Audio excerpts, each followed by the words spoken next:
Então, fala pessoal, estamos de volta para a parte 2 do Resolvendo Exercícios de Movimento Circular do livro Tópicos de Física, tá bom? Só lembrando que nesse vídeo estão as questões do bloco 2, que estão concentradas as questões de movimento circular uniforme, tá bom? Mais uma vez, vou deixar aqui na descrição do vídeo um link para você fazer o download dessas questões para facilitar o seu estudo, tá bom? Então fique agora com a parte 2 dessas questões. Questão de número 16. O ponteiro dos segundos de um relógio instalado na fachada principal de uma fábrica tem 1,2 metros de comprimento. Calcule em metros por segundo a velocidade da extremidade desse ponteiro, né? E mandou a gente usar π igual a 3, tá bom? Quando ele pede velocidade em metros por segundo, ele está pedindo velocidade linear, tá bom? Então vamos atrás do nosso V. Então vamos contextualizar aqui. Então tem um relógio na fachada de uma fábrica, tem um ponteiro de segundos. Esse ponteiro dos segundos aqui tem 1,2 metros de comprimento. Então se você observar, esse 1,2 metros, que é o comprimento do ponteiro, na verdade é o raio da trajetória, né? Então o raio é 1,2 metros, ok? Então para calcular a velocidade linear, é só lembrar que a velocidade linear é ômega vezes r, né? O r, que é o raio, a gente tem 1,2, mas a gente não tem o ômega. Então, lembrando que o ômega é ΔΦ sobre ΔT, tá bom? É o deslocamento angular sobre o tempo. A gente sabe que qualquer corpo, qualquer ponto que completa um giro completo, percorre um espaço angular de 2π. E o ponteiro dos segundos, para completar uma volta, gasta um tempo de 60 segundos, tá? Portanto, simplificando aqui por 2, a gente tem que a velocidade angular desse ponteiro é de π sobre 30 radianos por segundos. Aí eu posso pegar esse resultado e jogar aqui. Então vai V igual a π sobre 30 e o raio que é 1,2. Só lembrando que o π ele mandou usar igual a 3, então fica 3 vezes 1,2 sobre 30, né? Você pode simplificar 3 por 30, fica 1,2 sobre 10. E aí você tem que a velocidade linear desse ponteiro é de 0,12 metros por segundos, ok? Questão 17 diz o seguinte: as pás de um ventilador rotam com velocidade angular constante, ômega. E está aqui ó, o ventilador, tem a pá e ele marcou dois pontos, o ponto A e o ponto B. O ponto A está a uma distância D do centro e o ponto B está a uma distância 2D do centro, tá? Como isso aqui vai estar rotacionando, girando, né? Isso quer dizer que o raio da trajetória do ponto A é D e o raio da trajetória do ponto B de bola vale 2D, o dobro, né? Então vamos lá. Ele fala aqui: compare os períodos t, as frequências f, as velocidades angulares ômega e as velocidades lineares v dos pontos A e B da pá. Então ele quer que a gente compare o período de A com o período de B, frequência de A com frequência de B e as velocidades angulares e lineares, tá bom? Então é o seguinte: não importa o ponto da pá do ventilador, não importa o raio da trajetória de um mesmo giro, tá? Todos esses pontos vão ter a mesma frequência, ou seja, a frequência de A é igual à frequência de B, e os pontos vão ter o mesmo período. O período de A é igual ao período do ponto B, tá bom? Quando esse ventilador completar um giro, o ponto A e o ponto B, eles vão chegar juntos, né? Eles saíram alinhados, quando o ventilador girar, chegar nessa posição, eles vão estar alinhados do mesmo jeito, ou seja, eles gastaram o mesmo tempo para dar o giro, então é o mesmo período. E se é o mesmo período, é a mesma frequência, né? Bom, com relação às velocidades angulares, quando os pontos completarem um giro, o deslocamento angular de um giro é 2π radianos. Então, quando eles completarem um giro, tanto o ponto A quanto o ponto B vão ter percorrido 2π radianos. E como os períodos são iguais, o tempo gasto é o mesmo, né? Já que período é o tempo para completar uma volta. Então, quando eles completarem uma volta, eles vão ter o mesmo deslocamento e o mesmo tempo. Se é o mesmo deslocamento angular e o mesmo tempo, é porque essas velocidades angulares também são iguais. Então não importa o ponto da pá do ventilador. O giro acontece com todos os pontos tendo a mesma velocidade angular também, tá? Já as velocidades lineares vai mudar. Lembrando que velocidade linear é ômega vezes r, tá bom?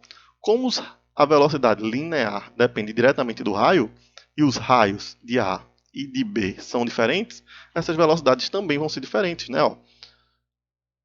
Para a velocidade linear do ponto A, a velocidade dele é ômega e o raio é D.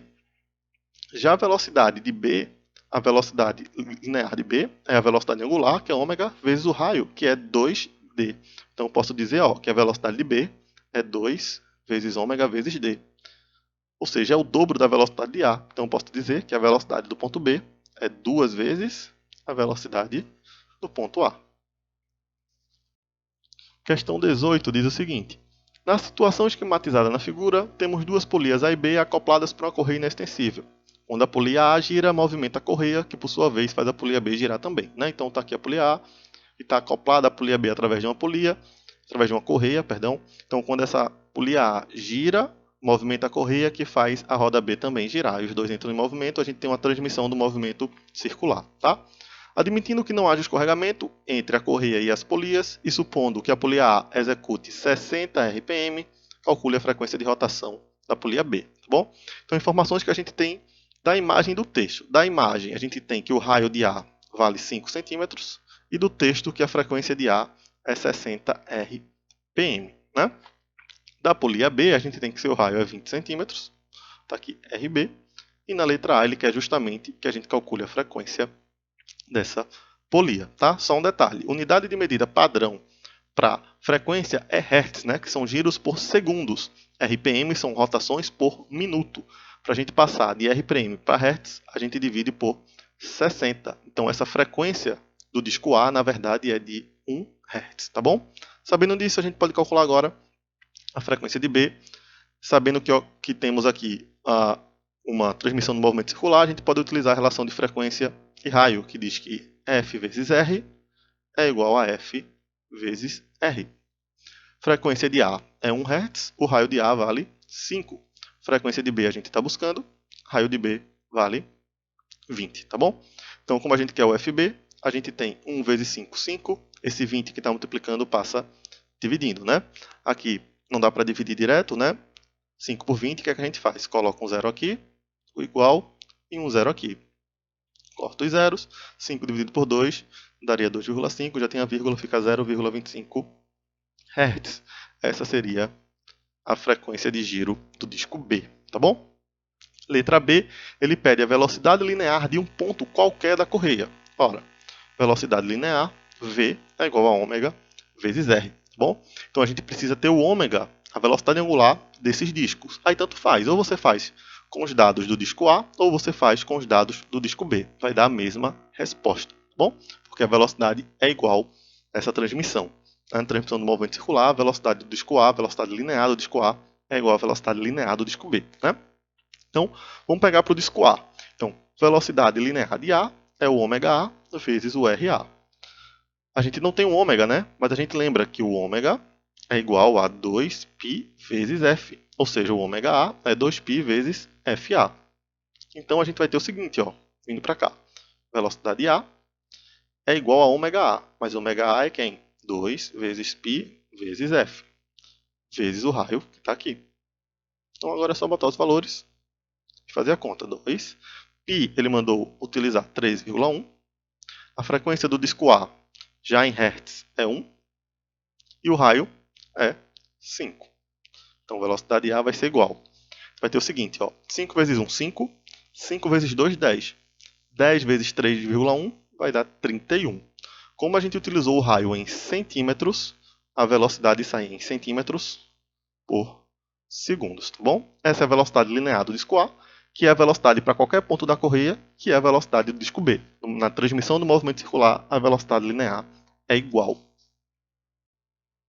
Questão de número 19, a última, diz o seguinte. Temos na figura a seguir duas polias A e B de raio RA 20 cm e RB 60 cm. A polia A gira com uma frequência igual a 1200 Hz, acionada por um motor. A polia B também gira, acionada pela polia A por meio do contato entre elas. Não há escorregamento entre as polias na região de contato. Determine com que frequência a polia B gira, ou seja, ele quer o FB. Tá? Então, essas polias aqui estão em contatos, então ocorre uma transmissão do movimento circular. Se temos uma transmissão do movimento circular, a gente pode utilizar a relação de frequência e raio, né? F vezes R é igual a F vezes R. Frequência do disco A foi dado aqui na questão, ó, 1200. O raio foi dado aqui, ó, 20. FB é a pergunta e RB foi dado aqui em cima, 60. Né? Então, o FB vai ser igual a 1.200 vezes 20. 12 vezes 2, 24. Tem 3 zeros. fica 24.000. O 60 que está multiplicando vai passar dividindo. Pode cortar 0 em cima, 0 embaixo. Divide 24 por 6 dá 4, sobrou 2 zeros, vai dar 400. Unidade de medida de frequência, Hz. Portanto, a frequência de giro do disco B é 400 Hz. Então, pessoal, era isso. Chegamos ao final das questões do nível 1 do bloco 2, do capítulo de movimentos circulares do livro Tópico de Física, tá bom? A gente resolveu aqui as questões de movimento circular uniforme, ok? Vou deixar aqui um link com a aula completa sobre o movimento circular, toda a teoria, todas as informações e também um link com a parte 1 dessas questões, tá? Parte inicial. Espero que vocês tenham gostado. Forte abraço, até a próxima. Tchau, tchau.